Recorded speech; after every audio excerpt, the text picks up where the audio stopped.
Hey, Kobe, could you say something? There can only be one. Can you guys hear Kobe okay?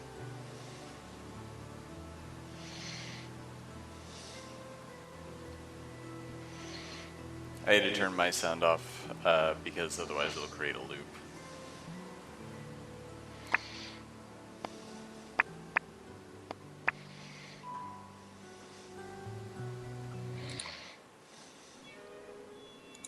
There's a really long delay on this today. I say something, you guys respond like 20 seconds later.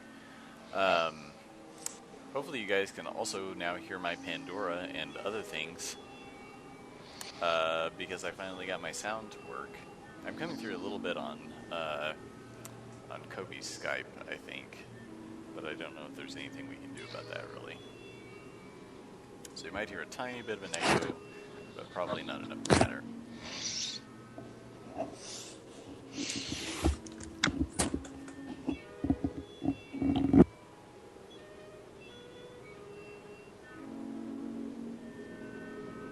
turn the music up a little bit here.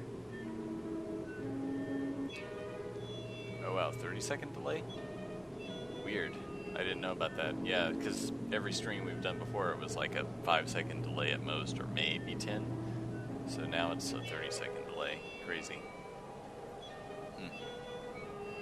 Okay, well, I won't be responding in real time. So, yeah. So it's 3 o'clock now, and I guess we'll get started.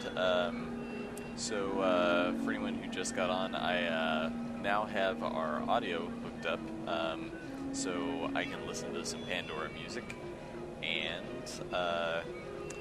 Kobe can actually talk to me through Skype, or, well, anyone can talk to me through Skype from the team, but right now we've got Kobe on.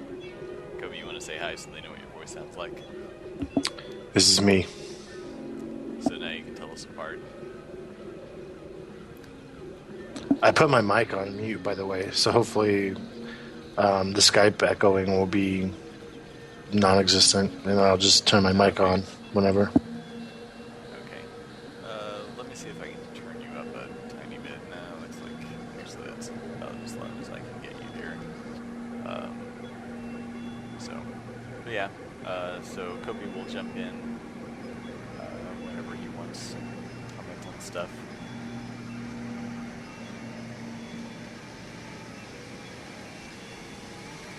So yeah, I am working on weapons yet again. The boring action stuff that I worked on like a week ago, or maybe the last 2 weeks off and on.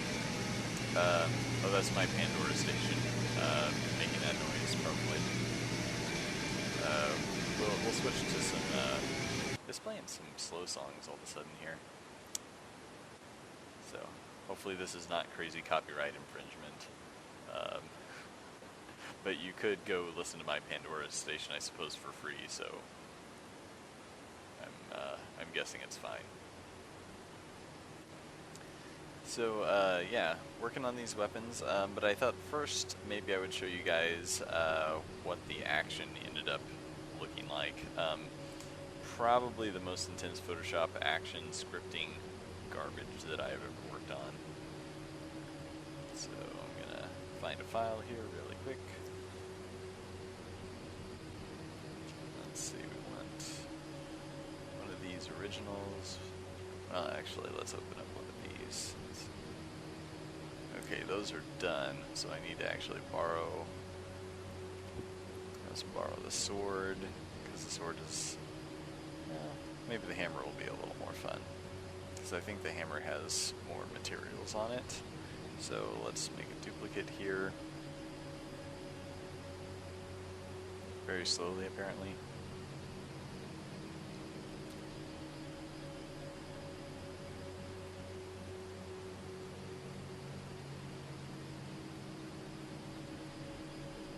Okay, so we've got a weapon here that I drew outlines for, and one of our guys did the colors on here. So you see that the colors for the different parts of the weapon are all based on this palette down below. So what we call the effector, which is basically the part that whacks the enemy here, for any given weapon is the gray, kind of gray scale here. Any part that would be wood is in this yellow, and then anything that is a second metal color or like a metallic inlay or also stone would be in blue. Anything cloth, usually the grip, or if we wanted like bands of tape or cloth or something around the weapon, that's in this red. If we had glowy, gemmy things, which this weapon doesn't, but they would be in the cyan here, and then we've got any rust or corrosion or a tertiary metal color would be in green. But anyway, so I'm going to actually remove some of the extra stuff here and then just merge each piece together really quick. So we would have someone do this step first. So, well, basically I draw it, John does the coloring, and then we would have possibly either John or someone else do this kind of, merging everything together. Then we've got to get rid of all of these, all the color kind of swatch layers and the background crap, all the guides and stuff, kind of drawing guides and everything. So just boil it all the way down to a weapon with these colors in the background. These names are also important too. So these sort of acronyms, abbreviations, AFF for effector, the butt, the guard, which is the part that would go right above the hand, then the haft and the grip. Those are all specific names that we use for all weapon parts.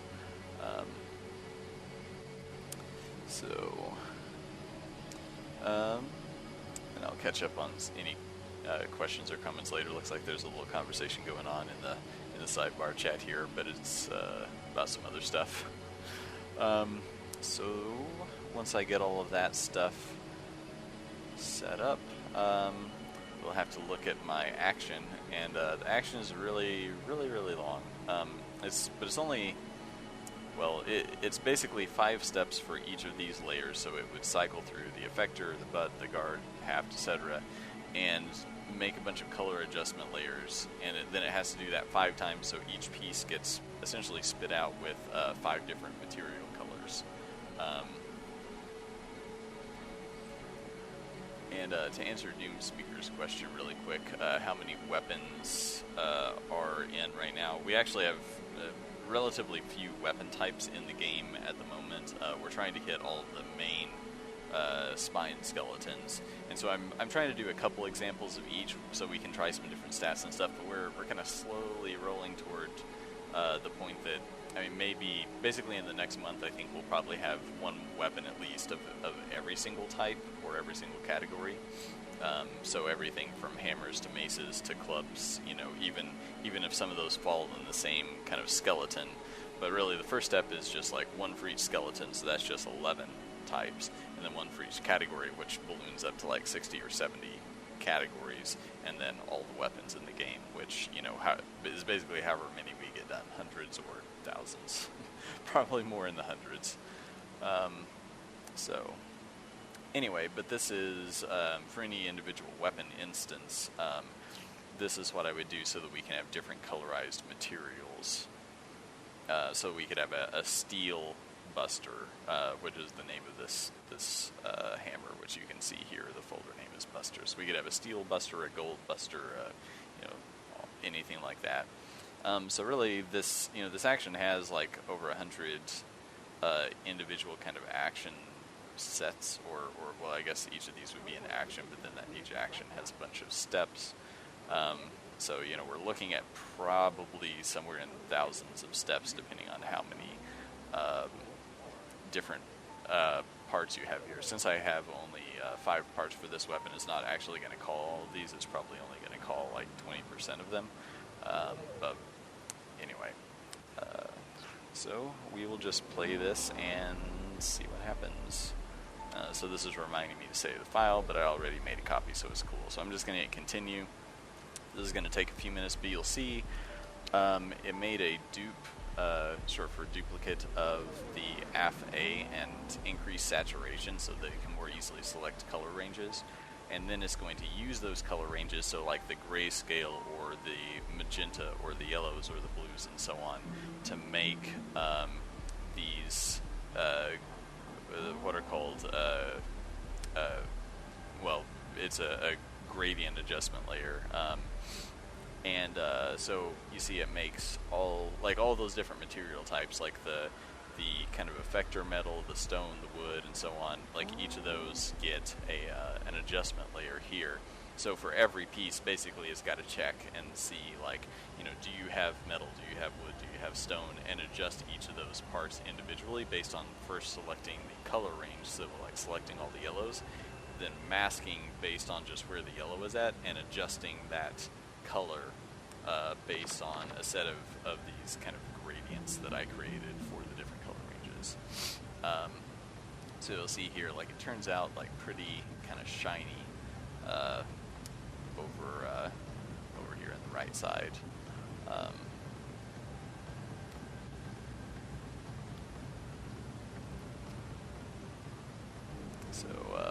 These would be the base colors that the weapon gets spit out using. But then whenever it gets pulled into the game, we would also do a little bit of tinting on top of that. So if you wanted steel, it would pull one of these entries, like actually it would be the fourth one here, the kind of grayish looking one, and it would take that and tint it a little bit more gray, like darken it a little bit.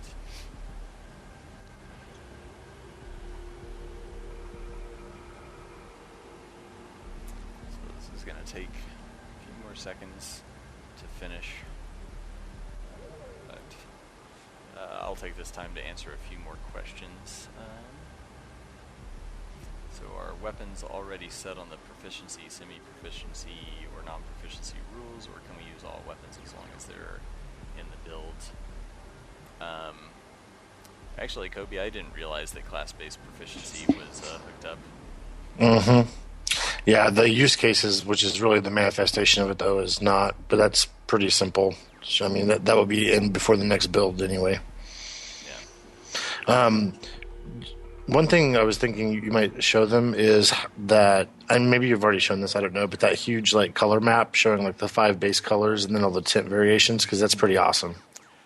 Yeah, I think maybe I showed an early version of that, but yeah, I will show that right after this action gets done, because I think that will kind of help explain like what the goal of all this colorization is for.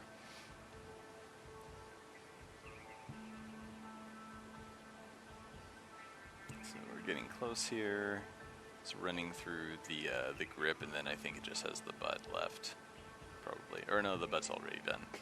So yeah. Oh, it's actually on the haft and then the grip, looks like. So basically, like if you want to do more than one weapon or a complex weapon, it's probably best to like set this action, go make a sandwich, and come back. So we can actually, though, since I made so many kind of duplicate actions in the action set, you could actually stack like 3 different weapons in this file and just like leave it be, for the next 30 minutes or however long. So,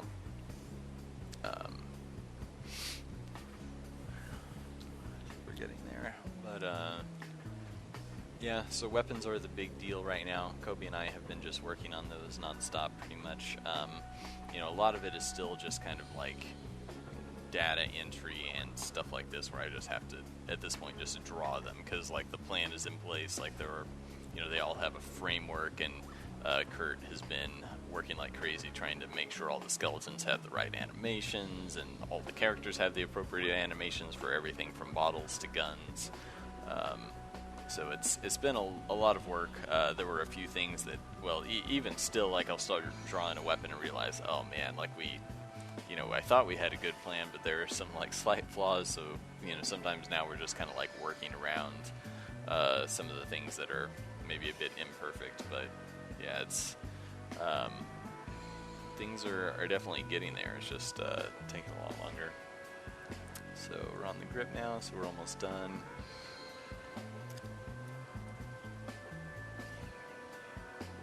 One more to go.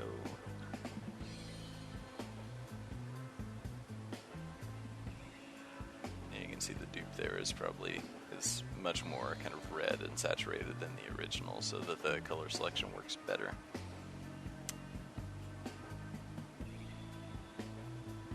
Okay, and then it's done. Popped up a little message that said it's ready for export.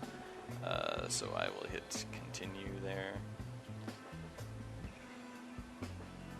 And close that. I'm going to dock this back up on my other monitor here.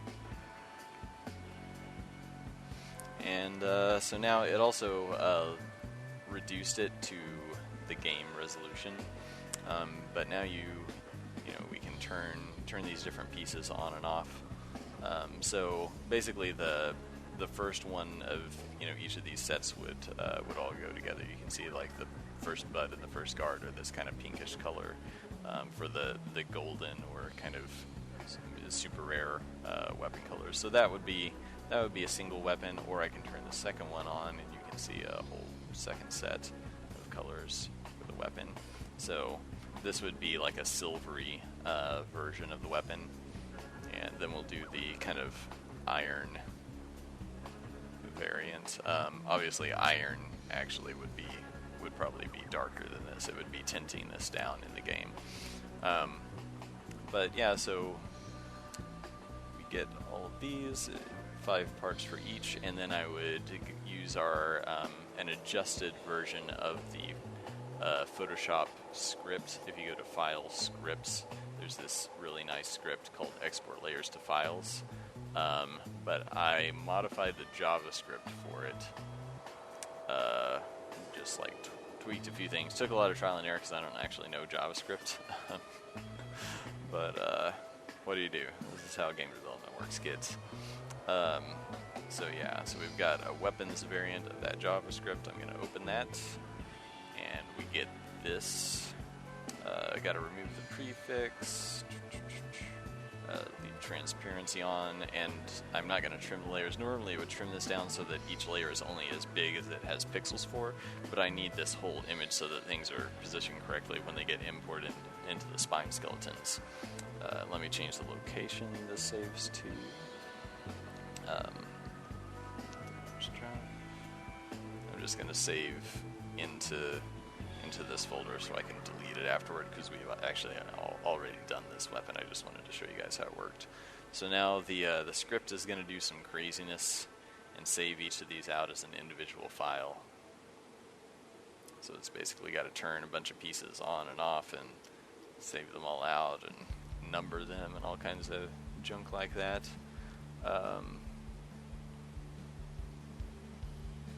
So actually we'll see pieces start to pop in here as it saves them. So you see each one is getting saved out individually. I'll probably stop this just because it's not very fun to watch the whole thing cycle through. So all I have to do is select pretty much anything else and it'll goof up the action.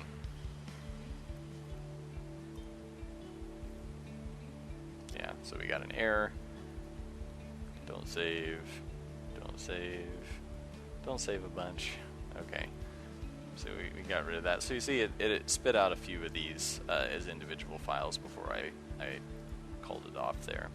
But that's how we would get our textures, and then that all gets run through Texture Packer and appears in the game.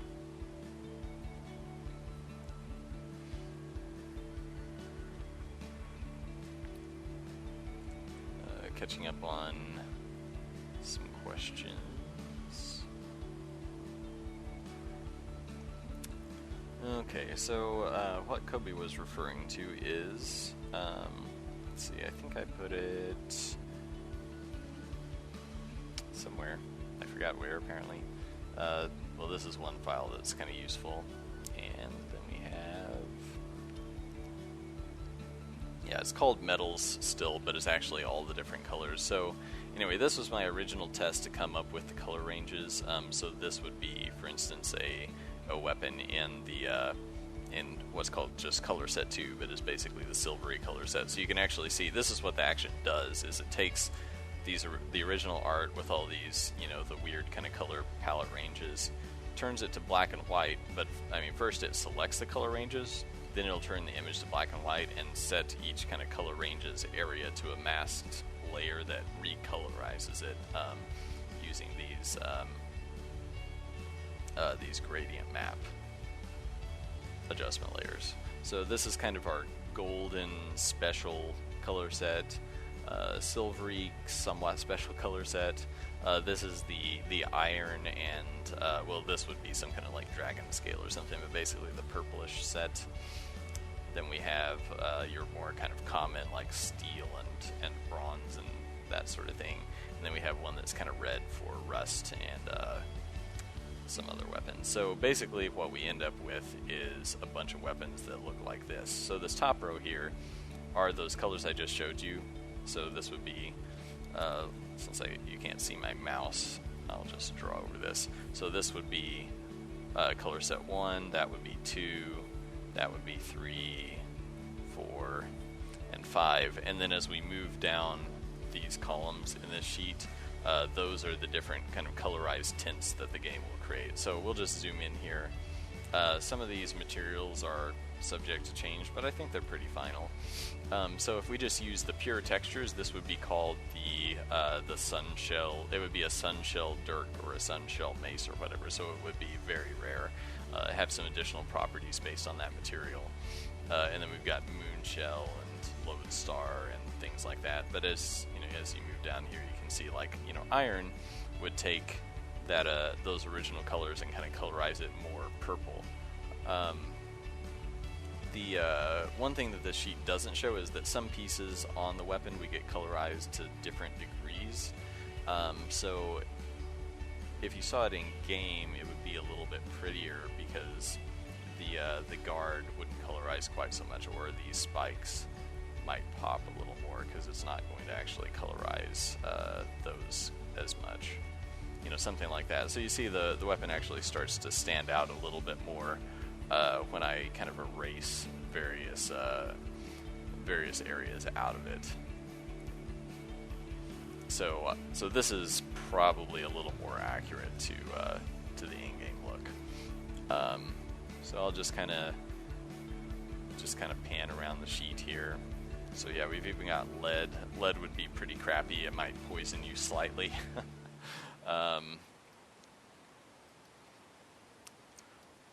Dragon bone, brass, which would be pretty flimsy, have very few uses. So all of these would do minor. I mean, really, the materials just do minor adjustments to the weapon's base stats. So more resilient metals like steel would have more uses, and weaker metals would have fewer uses, or like I said, the lead might poison you. Some of them might have special effects like the Cinnabrite or Dragon Bone or Lodestar up here. Like those will all have some kind of special magical property that's kind of tacked onto the weapon based on that material type. So anyway, and this only lists the metals. This system also applies to weapons that are made of stone or cloth or wood. So you can see the different materials. Like this basically represents all the materials here in this image. So you can, I'll just kind of mark this area of the sword or the spikes here, or the arrowhead would all be the kind of main metal color, and then the guard of a sword or the kind of body of a mace or other little details on some weapons, those would all use the stone or secondary metal color. And then obviously that's wood on the club or on the haft of this mace and the butt of the mace. Shaft of the arrow also wood. And then this kind of bluish area in the bag and the arrow fletching and the grips and this kind of lash on the whip, those all use the cloth color. And then we've got a sort of corrosion area here on this sword, which can also operate as a third metal color as needed. So you can so basically I could make a sword that's colored entirely with this color that would go in that color set. It would probably just be on the crappy end of the sword spectrum.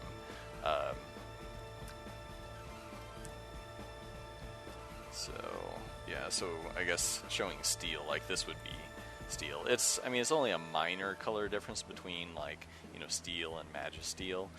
So, like, a really savvy player might notice, but some of it's just for flavor, because, I mean, this tinting is very, very cheap for us in terms of, I mean, just like, basically I just plug in, I or someone plugs into the data sheet, like, hey, this weapon is natively steel, and basically Kobe does some magic to automatically, choose this texture set and colorize it to that color that's in the box there.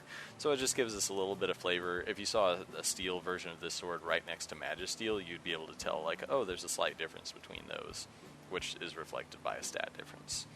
So, anyway, so let's catch up on comments really quick. So satchels as weapons. The satchel probably wouldn't be a weapon; that'd be an item. But yes, as Nathan said, there might be a brick in in the bag. So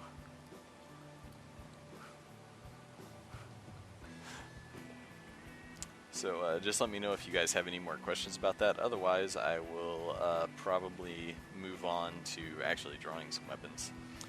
Kobe, did you have anything you wanted to add before I move on from these? I think I showed the image to Kobe, and he was just like, ooh, pretty. Yeah, no, I just thought it's like good reference for what we're talking about in terms of exporting out those limited color sets and then being able, but them being based on the ability to tint down. But yeah, anyways, that's it for me. So no interesting programming insights into how you're going to achieve this magic. Well, this is cheap in texture memory and cheap for performance, so that's a win. Yeah, hopefully I don't go over the one texture kind of limitation that you've given me for all these crazy weapons. I think Doomspeaker was asking if this is a scythe. This isn't really a real weapon. This is just maybe it becomes a real weapon, but yeah, it would be like a scythe or a sickle. But I really just wanted to draw something crazy that used every material type. So you can see here it's got this.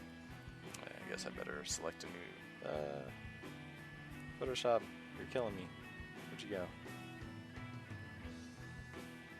go? So this would be the metal area. This would be the glowy gem areas. This kind of redder color in here would be the stone or secondary metal. You can see the corrosion here on the blade. But the corrosion color also doubles for these little rings here on the side. So that's how I was saying we could use it as a third metal color if we wanted to. And you can see the brown in here is wood, and obviously this is cloth there, and also on the grip. And then we've got, I guess that probably somehow ended up being like a little wood bit on the inside of the butt. Probably that should have been a gem or something, but it doesn't matter because this is just a color test. But anyway, so yeah, it ends up creating pretty varied results. I worked a lot on the different color sets to make them fairly distinct. I mean, we've got a couple that are kind of similar. So like the sort of iron and steel and versus this the silvery set, not incredibly distinct maybe, but it gets the job done. I mean, there are only so many colors in the color spectrum, so unless you did like completely different art for iron versus steel or something like that, then this is about as good as it gets. So anyway, do I have any designs for the brand weapons? No, sorry. The brands, just for anyone who doesn't know, brands are actually a weapon type that is kind of like a, basically like the closest thing we would have to a lightsaber. So there would be, new layer please, thank you Photoshop. So, the player, let's just turn all this off so we can actually kind of see character here. So if this were your character and you were using a brand, it would kind of look like a some kind of sword hilt with a gem of sorts in here. It'd probably be pretty ornate. Some stuff like that. Maybe it has like a guard on it or something. But when you originally get the weapon, it would just be this little kind of crystal, look like a little crystal dagger. But when you swing it, it's going to emit this like blade of flame. So it's sort of like a battle mage's elemental weapon that projects like elemental energy out of it. And there will be a few versions of these for different weapon types. But the tricky thing about these is they require some pretty complex special effects to actually pull off that flame blade and make it look like it's made out of fire, because that's the whole idea, is that, you know, when you just pick this up off the ground, it's just like, oh, it's just like a little handle with a gem sticking onto it. So yeah, the blade itself will have to be like completely special effect based. So still kind of working up to that right now. Just at the moment, getting our feet wet in some of the slightly more just easier to do weapon types. Not that the flask here is easy to do necessarily. It's kind of tricky, but easy enough to draw, I suppose. But basically, how these work, and Kurt did a really great job getting the animation to work right, is that these bottles, they're basically like spirit flasks that contain some kind of magical spirits that the sorcerer has like pulled from some living being. You know, they've stolen like little pieces of someone's soul, essentially, or in a creature's soul or something like that. And you know, so there's basically this like little ghost kind of thing trapped in these bottles. And then when you attack with these, the sorcerer will actually kind of extend their arm, and then the cap here will actually rotate and pop off in the animation, and it will shoot essentially projectiles, but shoot out, you know, these sort of spirits that are trapped inside to attack enemies and so on. So I was actually working on like a few different types of these bottles, and I wanted to give them kind of a different geometry, I guess, based on what kind of projectile they shoot. And I may also do something different with the little spirit that's drawn inside of here. So actually that should be on a different layer. Put this over here. So this kind here, which I'm calling drafts,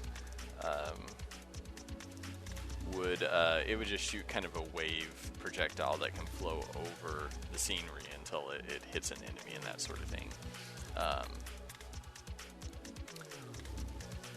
And this more geometric kind of rectilinear type over here would be swigs, and this would actually shoot a sort of triangular jet of this, you know, sorcery out to hit enemies.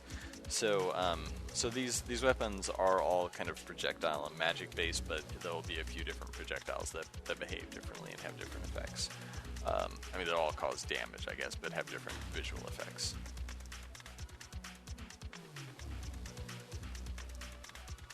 So it's going to be a little bit before these get into the game with the whole like spirit emanating part or emitting part, because I basically will have to spend a week or something actually animating the spirits that shoot out of these. So for the time being, they're probably just going to shoot fireballs because we have fireballs available.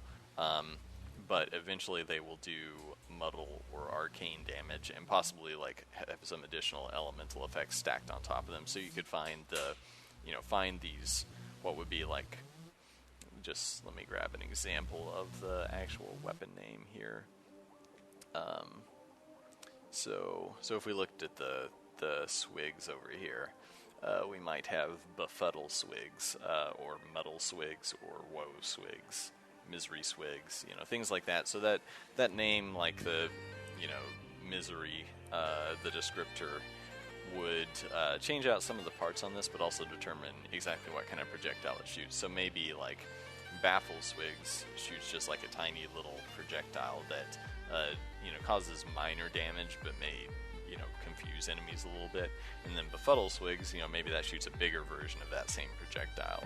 Or woe swigs might shoot a more offensive, like even bigger attack, and so on. And some of these might shoot, you know, like a triple shot. They might have a different name that determines that.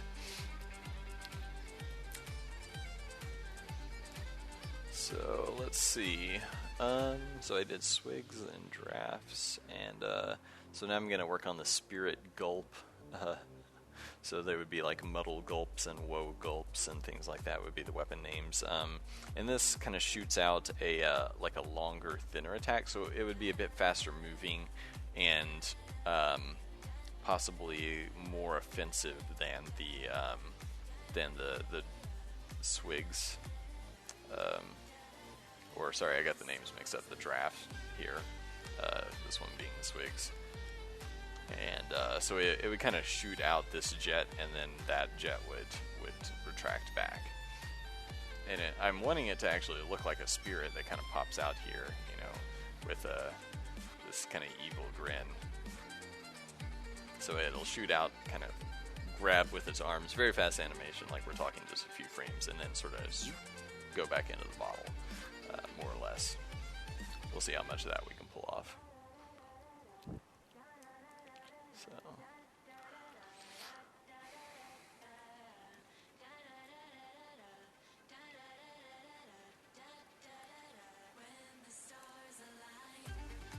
Okay, so gulps. I want some kind of a design that basically I'm trying to make each of these designs somehow feel like the type of attack that it performs in some minor way. So I think since this one shoots this long projectile,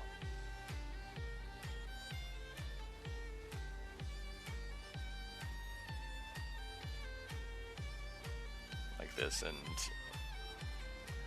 attacks enemies, I want something that looks like a long, kind of narrow shape for the bottle itself.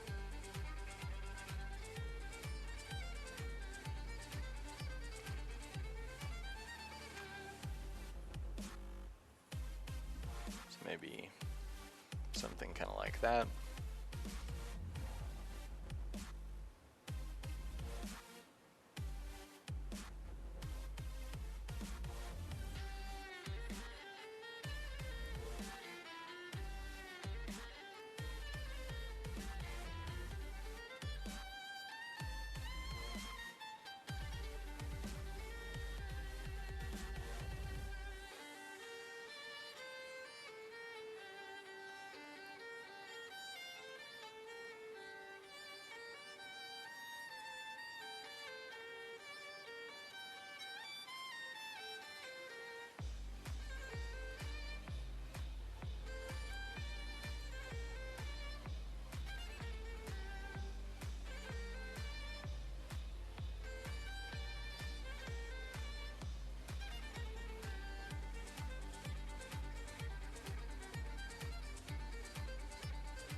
I'll make the bottom of this pointed too, to give it a bit of a different shape.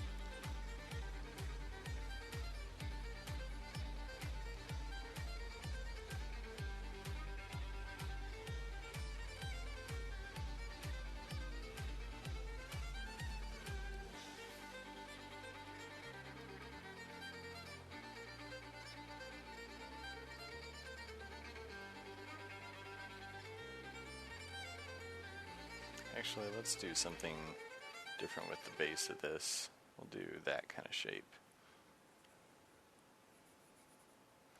Hopefully this will still work with randomization. I need to probably put this back over here. Yeah, so like if we had an add-on, this kind of bluish thing back in the back with that rune on it would be an add-on of some sort that would snap on through randomization. So I just need to make sure that the shape still kind of works.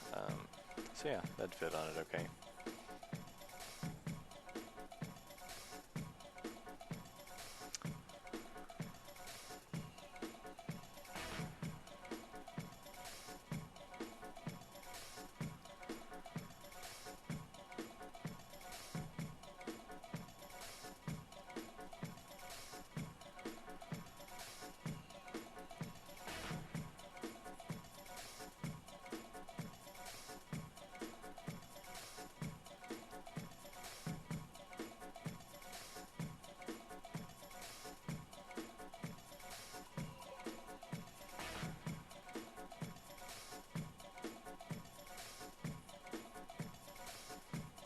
use something like that, actually, to make it more distinct.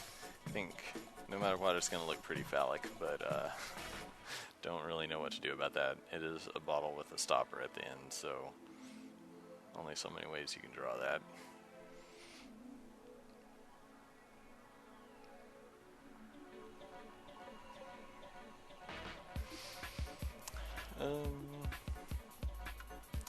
Let's see what else have I got here.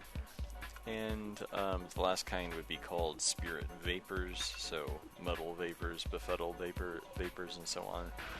And that one, hopefully, again, sort of pending programming capabilities, would actually shoot out a little spirit, or possibly a few spirits, that will be kind of like homing missiles that will bend at least a little bit to attack enemies.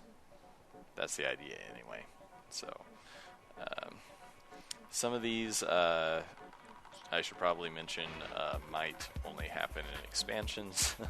I just want to kind of come up with a framework for the look of them before we get too far, and then I'm like, oh shoot, I wish I would have made this or that look for the bottle for the vapors. So yeah, probably. Maybe I'll kind of I'll use that shape I was going to use for the last one, something like that for this. Although I need to probably trim this in a little bit for the. Actually, that could be cool to do. I don't actually know what this shape would be called, but do that kind of like bowed shape.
And maybe this has a slightly more ornamental stopper.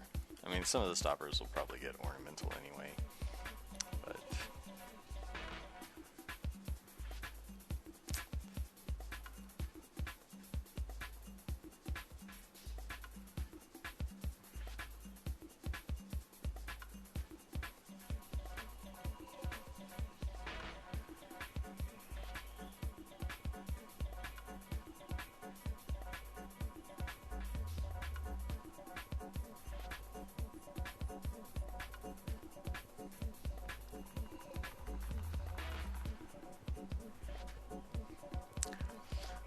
so we've got four fairly distinct bottle styles.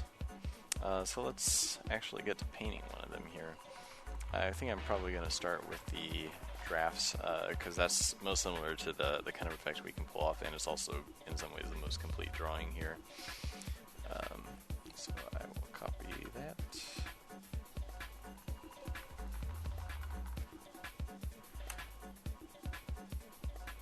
We'll just say this is the Whoa draft.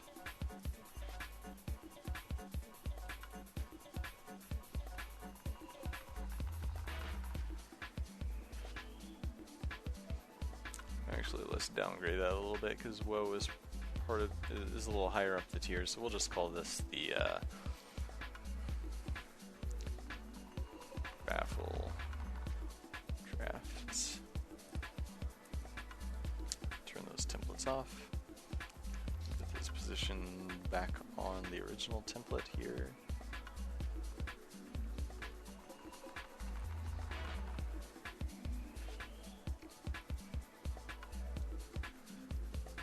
And now I just need to split up these parts and give it a little more detail, probably.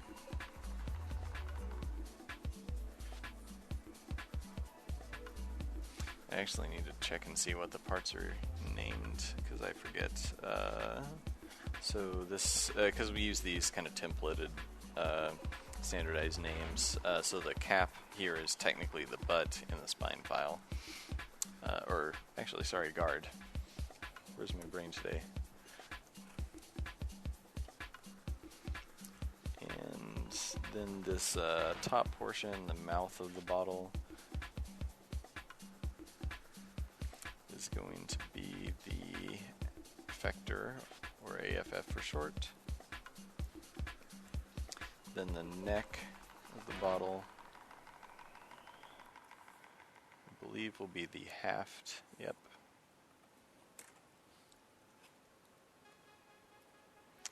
And of course, this handle on the side will be the grip.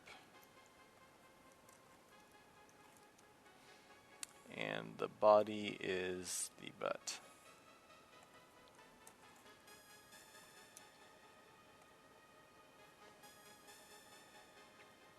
And we don't do an add-on for the sort of standard items. The add-ons, I mean, we may for very high-level items or weapons, but the add-ons typically get added through randomization.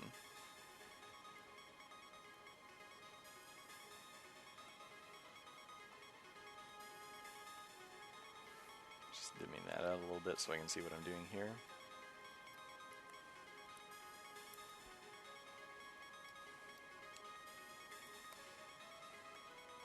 And I think I'm going to, since this is a lower tier weapon, give it a smaller little knob at the end, make it kind of spherical. I also have to make sure that my strokes end up being somewhere around 15 or 16 points, because when we scale this down for use in game,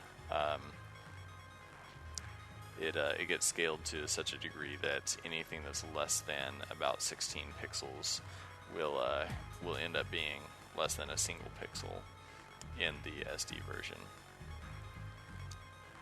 I mean, it just all kind of anti-aliases out, but you don't want your outlines to disappear. So, don't really like the shape on that. Probably just give it a sort of flatter little thumb tab here.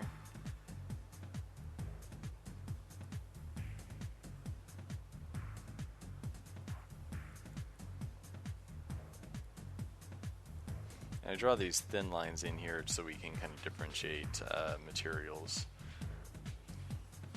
on the bottle. And of course I've got to draw in anything that's getting sort of covered by other parts, because when it animates or when we randomize parts out, they've got to overlap appropriately, or underlap appropriately, maybe I should say. So we've got a little mouth on the bottle here, making sure it gets covered by the stopper.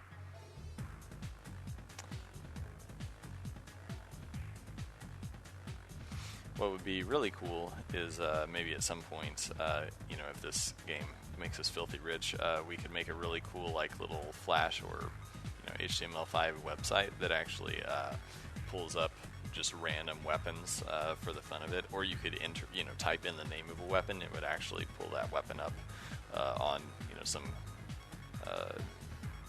wiki or wherever we would put it on the website. Basically just like a web app or phone app that would do that would be really cool. I actually just found out, I think yesterday, that Borderlands now has, for Borderlands 2, Gearbox made a mobile app where you can scan any QR code and it generates a weapon, and then some of those weapons you can actually connect to your Borderlands game and play with them, which is just insane. But I mean, it's a cool idea. It's kind of weird, but I mean, like, anything that gives you more weapons, I guess, is a plus in Borderlands, but it's just, like, kind of an off-the-wall sort of thing. Like, I mean, I don't know that I want to, like, go around, any store with a QR code scanning every item I see just to get more Borderlands weapons, but, sure, why not? I mean, it reminds me of, I think it was Monster Rancher back in the day on the PlayStation. I didn't play it that much, but I had it on a demo disc, and you could put CDs in, or basically any CD or game disc, and it would somehow read the data and generate a random monster based on it. I bet that was like a full game just based around, this kind of Pokemon, but random monster, or random-ish monster generation. I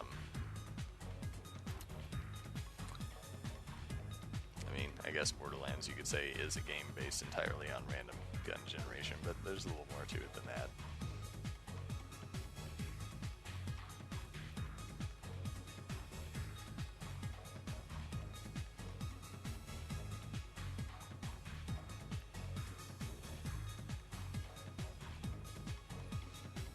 I really liked the Borderlands series, like, especially... well, oddly enough, I haven't liked Borderlands 2 as much as Borderlands 1. And I can tell that, I mean, there's definitely, like, a lot more polish. The graphics are much better.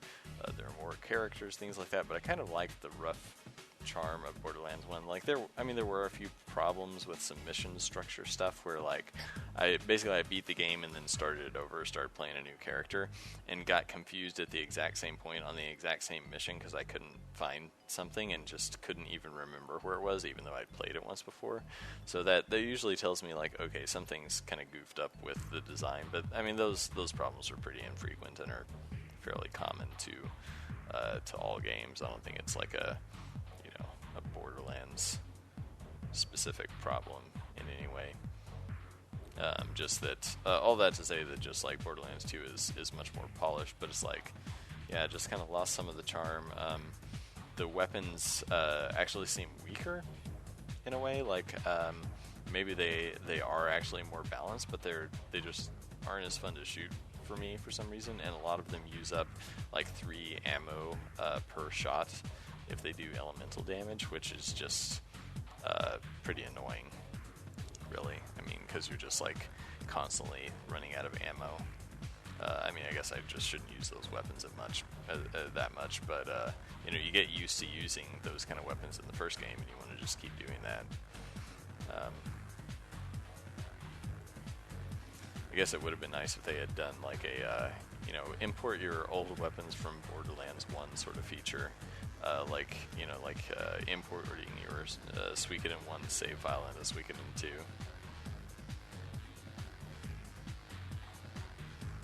I completely replayed and 100%ed Suikoden 1 so that I could load up the save data in Suikoden 2, and then for some reason I never got around to playing Suikoden 2, so I basically wasted all that time beating Suiko 1 again.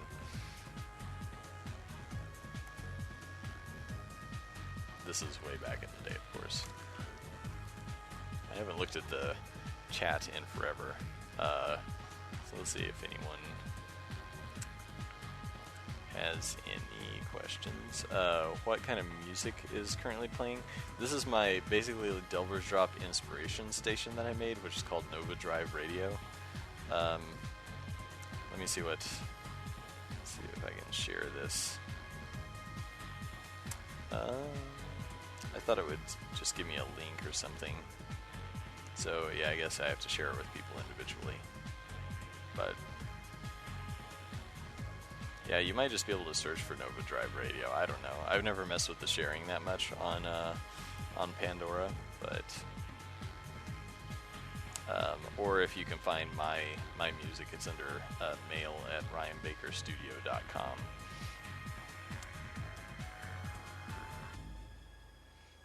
So I started building this out of this station out of a few Pandora songs that I wanted to be kind of inspiration for the music in Delvers, and it ended up just being the station that I listen to all the time because it's the kind of music I like, which is mostly just instrumental rock of various sorts.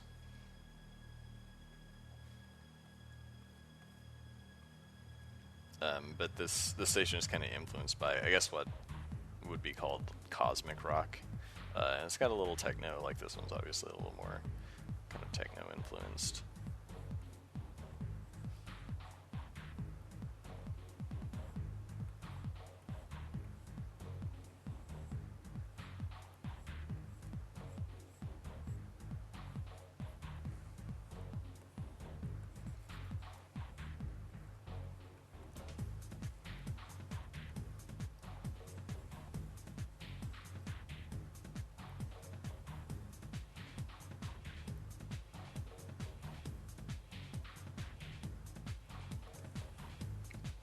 The guy's going to be really, really small inside of there when you see this in the UI or in the game, but still adds a little flavor if you can make it out. So it's probably worth including.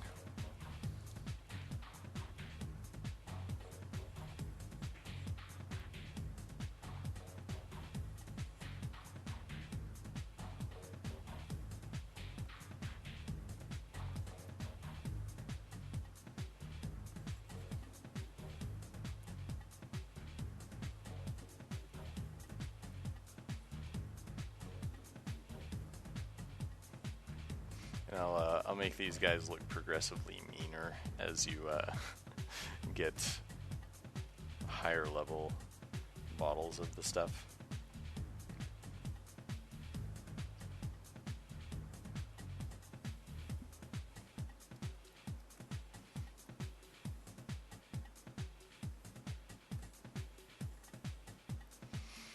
And we probably need to do a little decoration on here somewhere. So let's add a little bit to this, to the neck.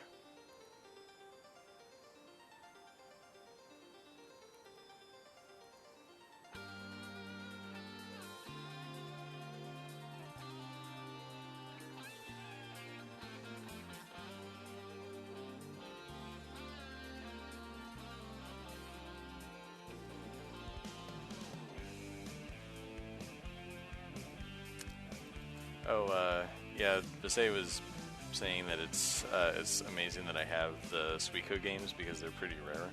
Like, actually, Suikoden 1 was the first game I got for my PlayStation. I remember, like, we went to the mall, which was, like, 2 hours away from where I live because I'm from a really small town. And I decided I was going to buy a PlayStation, had my money, and my dad was like, okay, so you saved up the money for the PlayStation, so I'll buy you a game. And I wanted to buy an RPG. I'd been reading about RPGs. I had basically never played an RPG before, actually, which is kind of crazy that it took me that long to discover them. I had played Shining Force, but that's really kind of a tactical RPG. But yeah, so I read about Suikoden and Wild Arms in probably EGM at the time. And thought they both looked pretty cool, and I probably stood in Babbage's or Software Etc. or whatever the store was at the time, since I can never keep those straight anymore. Stood in there for like half an hour trying to decide which one, and finally went with Suikoden. I hated the cover art, but I thought it seemed like a cooler game. Like I liked the graphics, like the 2D pixel art better than what Wild Arms had going on, which was kind of like, I mean, it had nice pixel art and like the in the world map and dungeons and things like that, but the battle graphics were pretty bad. Bad 3D. I mean, it was early 3D, whatever, but yeah, so still have my original Suikoden 1 disc. Then I got Suikoden 2 at some point before it got crazy rare, and just never really got around to playing much of it. I played like the first few hours probably. So I think I did import my data, but it basically, like, the game wasn't any different for me because I don't think anything happens uniquely based on your save data when you first start out. I may be wrong on that, but I think I've heard at the end you can import your hero from Suikoden 1 if you have the game data and find all 108 stars of Destiny, as they call the different characters in the game. And so yeah, I never got anywhere near that far. But Suikoden 2 is supposed to be a pretty awesome game. Unfortunately, they haven't released it on any digital download services yet. So petition your friendly Sony and Konami for Suiko 2.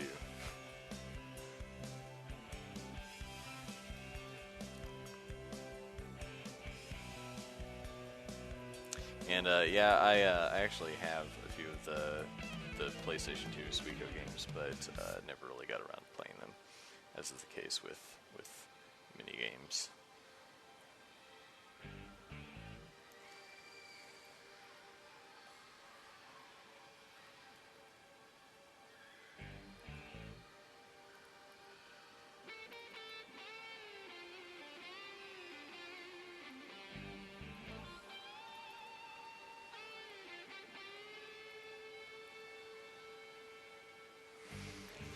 Okay, this is probably good enough for now. I made myself a goal to get 10 weapons done per day, and I've been doing some other miscellaneous stuff today. So unfortunately, this will only be weapon 1 out of my 10. So I might be staying up late again tonight. But we'll give it some basic colors really quick, and then I will let John take care of the rest.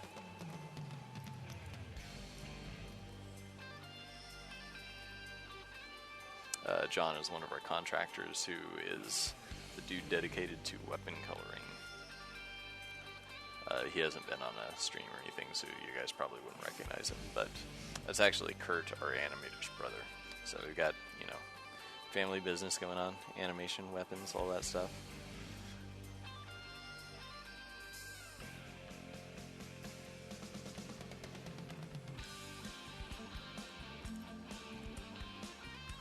And since the kind of metals and different colors in the bottles don't really affect. I mean, bottles probably will not come in like a steel bottle and a gold bottle necessarily. I mean, maybe we'll have some like precious metals that get applied, but I mean, really, with the bottle, you want some other like more magical sounding modifiers. So, like the enkindling glow swigs or whatever. So we'll do some work on those later. I think that it'll probably mostly through the add-ons, like pieces that kind of clip on and have a rune or a symbol or something that will give your randomization for the weapons. I mean, but I could do like an ornate stopper cap or similar on here too. And I'm trying to figure out how exactly to do the butt for these, which is the bottle itself, like what colors to use, because I could probably use some of the colors from the effector, these kind of metal colors, to simulate some kind of glass, and then use the glow and gem colors for the spirit. So we'll try that. I'll have John color one of these, and we'll see how it turns out. And we might switch the colors around a little if it doesn't work. I'll probably pick the slightly brighter colors here.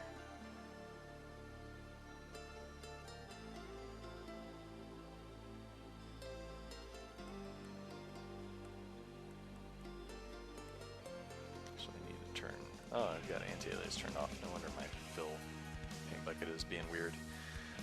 I think what I might do is do sort of an outline in the bright color.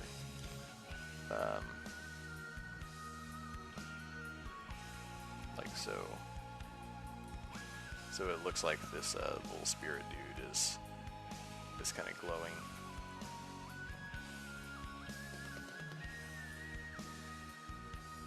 Something like that, possibly.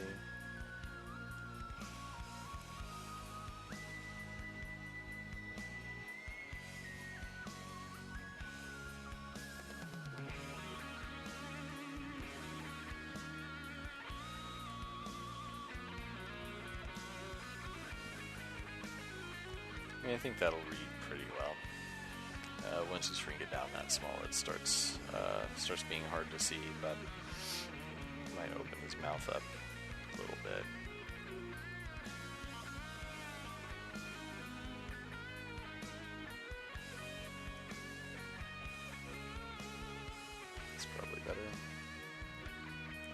And then I need to use some pure white here for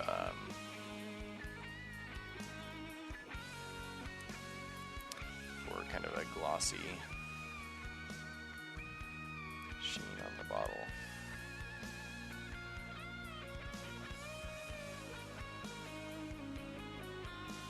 Something like that. Actually, I'm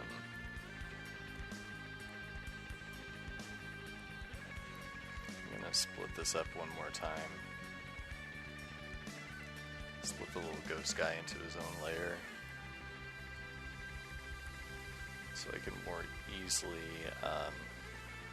do sort of a light color around the edge. We haven't painted one of these before, like I was saying, so I'm going to try to kind of solve some of the visual problems that are created when we try to simulate glass.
So if we take the little ghosty guy out, see, I mean, that looks fairly glass-like.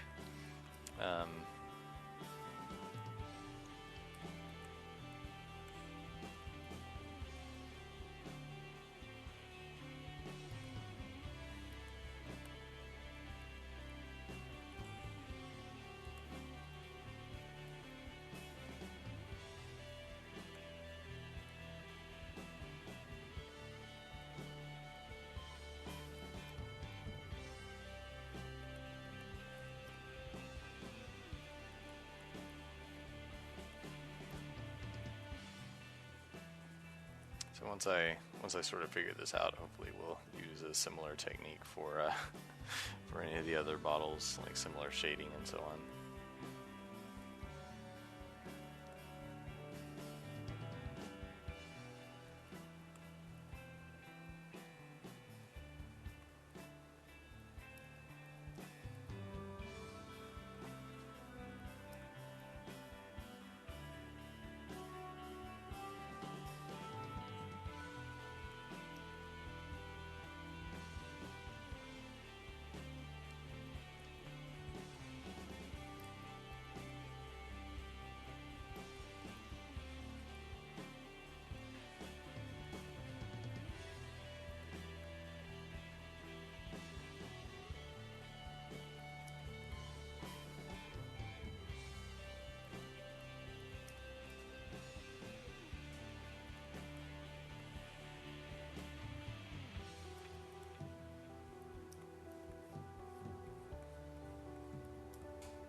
Okay, I think that is probably good since most of this gets covered by the little spirit dude anyway. There we go. Maybe I will shrink him a tiny tad.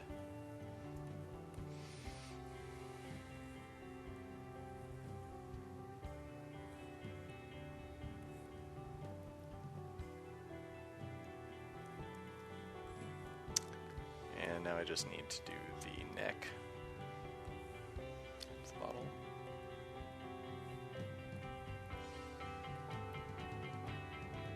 So we'll use the stone or secondary metal color, and I will, for decoration, throw in a little of the corrosion color, which won't really look like corrosion unless we actually did some splattery stuff on here.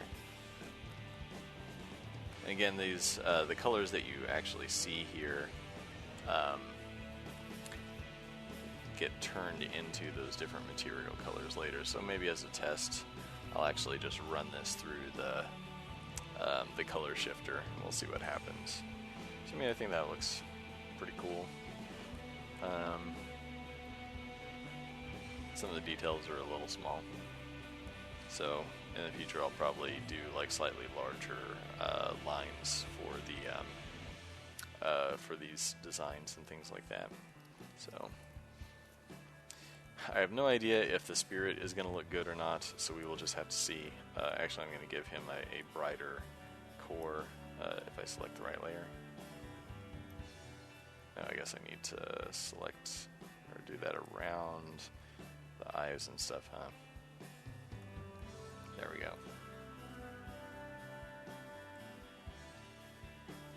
How do I keep selecting the wrong layer? Like I said, my brain is not fully functional today.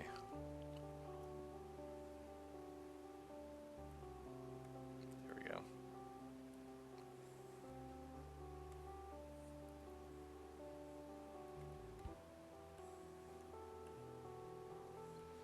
Okay. So we got this saved as bottle A1. Okay, cool. I'm not going to actually do the shading on these other parts at the moment. I'll let John take care of that, but we'll export this and just see what happens.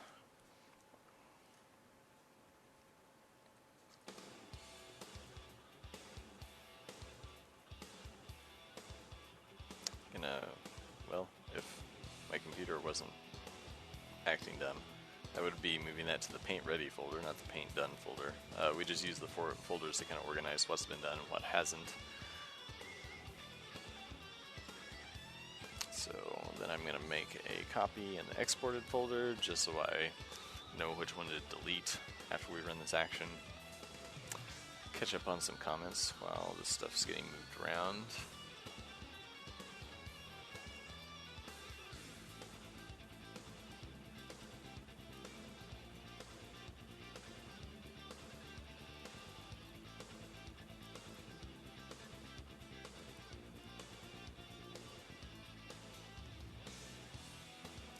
Like no specific questions for me.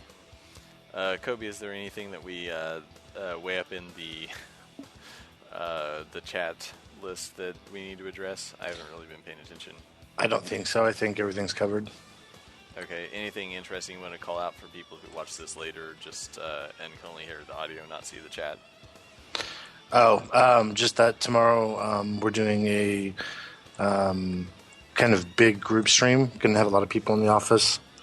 And that we're going to play some Delver's Drop and then play some other games like Nuclear Throne, Dungeon of the Endless, Savants, Ascension, perhaps. Were we planning on actually streaming those, or is that happening after the stream? I say, why not stream? Okay. Well, we could probably do those like after 4, like the 4 to 5 zone. Yeah, I mean, we have, the business internet. We have no streaming cap or no data cap, so might as well use up all the bandwidth possible.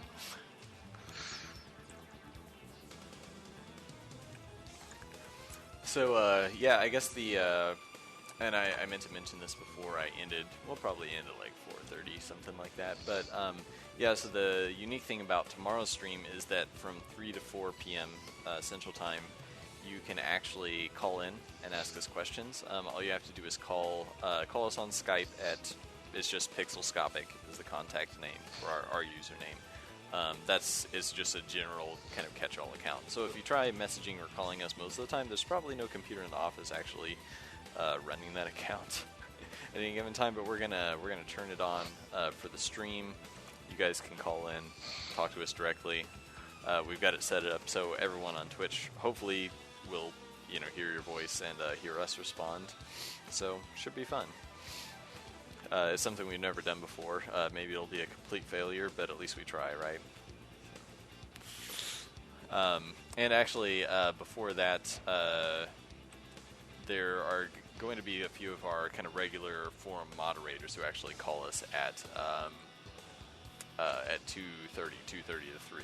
So that's the, kind of a direct chat with a few of the people who played our game for hundreds of hours. So some of the guys who are in chat right now, you may recognize tomorrow. But yeah, so that's so kind of developer talk at 2. We'll talk to some of our forum, most active forum users and players, 2:30 to 3, and then from 3 o'clock to 4, we will take calls from anyone and everyone. So there's actually a Google Doc to sign up on, but I don't know that anyone's using it, so just call us, whatever. We'll squeeze you in. So.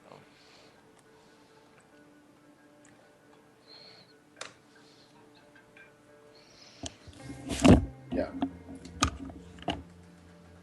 Yeah. You talking to someone, Kobe?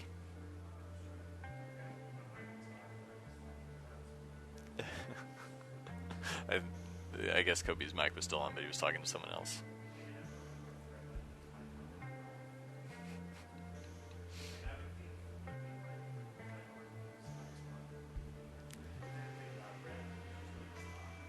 I can hear you, but they definitely can, just so you know. But so we just discovered that the red light on the microphone means that your mic is muted. Same for mine. I actually forget. Is it mute or on if there's a light? I guess red means stop, so that would make sense.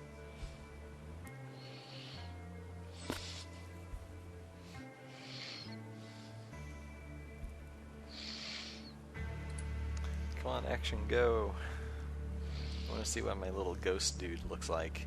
He's probably going to look like a glowy fluorescent mess, but that might be for the best.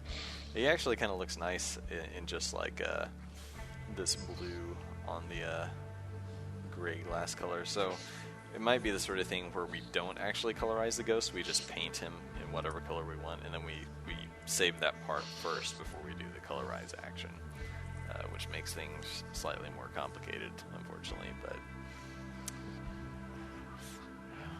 I guess we at Pixelscopic are never ones to shy away from complication, much to our detriment in some ways.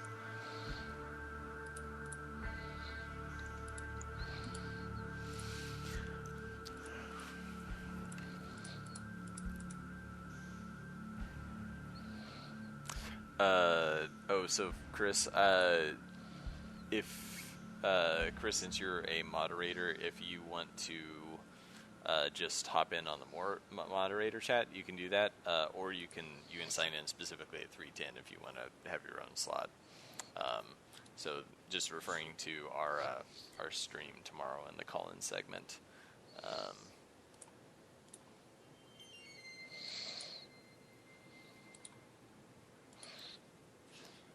We're getting there. Done with the grips. Or one more grip. It's finishing up here. It's like. Okay, so now we're doing the bottle. So in a second here, we'll see what color the first bottle, the glass part, looks like. Well, that's not too bad. You can see it doesn't update here in Photoshop until everything is done in the window, but you can see over here on the side the colors that are randomized too. So the bottle kind of turned out gold and the little ghost guy is blue. So not too bad. We'll see what the rest of them look like. So yeah, that second one, a little pale.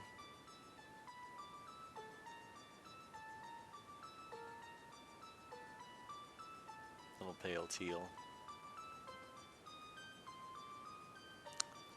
Third one's kind of cool. Also a little bit low contrast, so we might have to darken the glass behind him so that the ghost pops out a little more. But I'm actually kind of liking these. I'll layer them together as a whole color set so we can kind of see how it looks with the rest of the pieces in just a second when it finishes. For anyone who missed the first part, I'm running an action that colorizes the weapon to get 5 different color variants for each one. Okay, so we're all done. I'm going to back up so we're back at high res. You can see there are some errors with the color selection here, but this is such high res, like when you scale down, you don't notice them at all. They completely get fuzzed out. So, yeah, looks pretty cool. I mean, the ghost, like I said, pretty pale, better than nothing. I mean, you can still kind of tell it's a little face when you zoom way out here. So I'd say a fairly successful test. Let's change it to a different set of colors here. And of course, like I said probably before, there will be more shading and highlights and stuff on this when John actually draws it. So yeah, so that one, the ghost is much less visible. Still pretty fun to look at. So let's try the purple set, purple and teal. I like that one, it's pretty cool.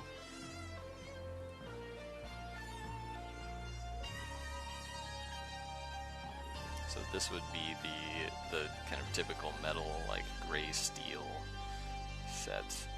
So the colors don't go as well together, but it'd probably look better once it's got all the highlights and stuff. And now we'll check the sort of rusty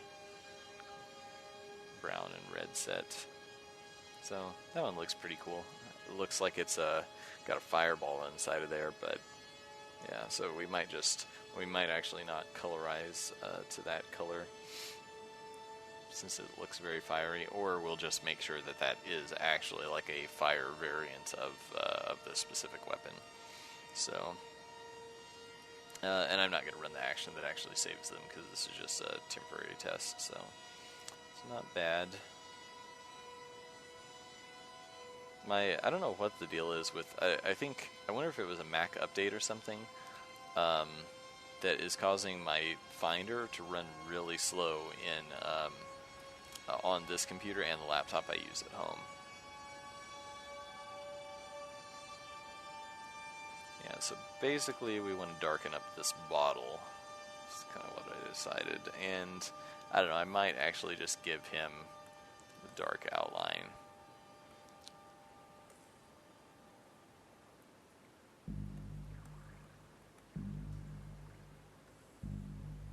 Something like that.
So adding those dark colors in there hopefully will make it pop a bit more. Actually, I'm just going to use this color instead. Because, yeah, I would like for him to look glowy by having a light outline, but I think that's just going to blur together. And, yeah, so I'm using the brightest and the darkest variant of that glow color in there.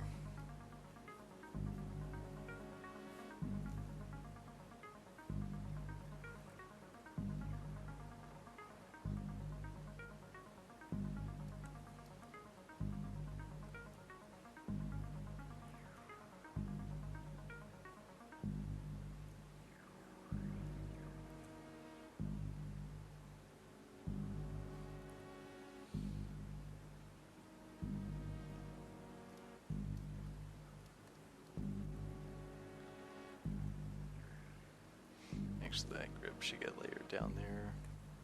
underneath. So, there we go. We're going to call that done.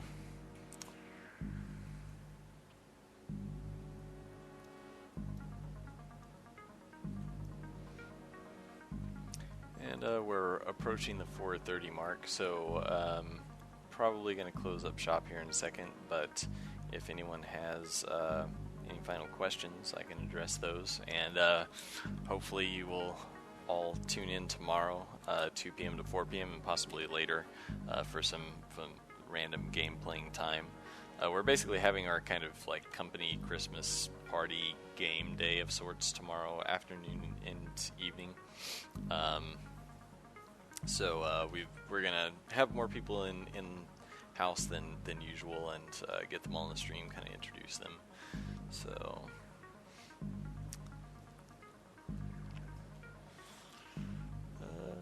no questions, or are we on the 30-second delay that's now implemented into Twitch? I'll wait 30 seconds and see if anyone has anything for me here.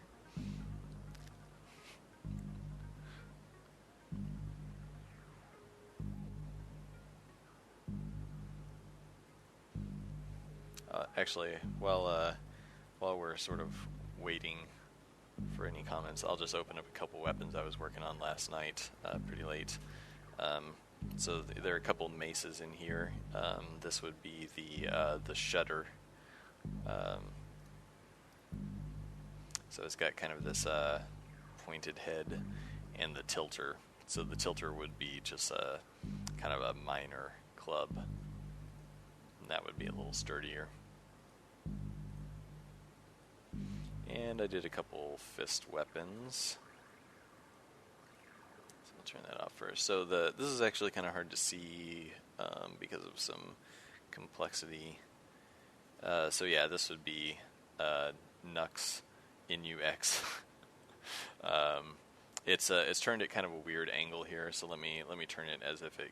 So if this were going on the fist, like if the character were punching, I'll put it down here so you can see a little more easily. It would go like so on the character's fist. So this will be obviously very, very short range, very difficult to use because you'll have to get right up in an enemy's face and just.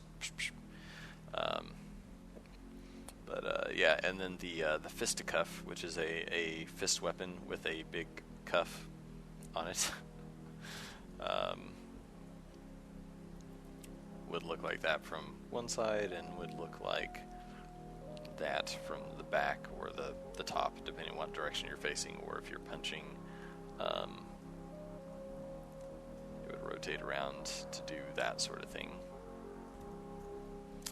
And those graphics obviously will actually be visible in game. So, are the mimics in Delver's Drop? What mimics are we talking about? Are we talking about like your traditional Final Fantasy mimics? So they're like treasure chests that try to eat you, kind of thing. And unfortunately, I have to wait 30 seconds for a response. I wonder if hopefully the chat's not on a 30-second delay too.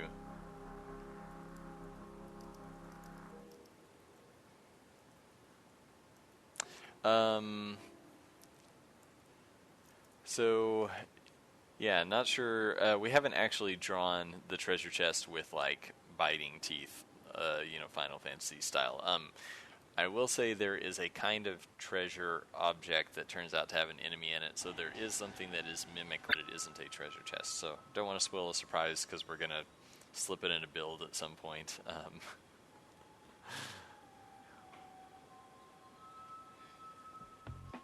So thanks for tuning in, guys. Looks like we had a bunch of new viewers this time. So yeah, I'm Ryan Baker. I'm the artist and do some design junk on Delver's Drop. It's a 2D action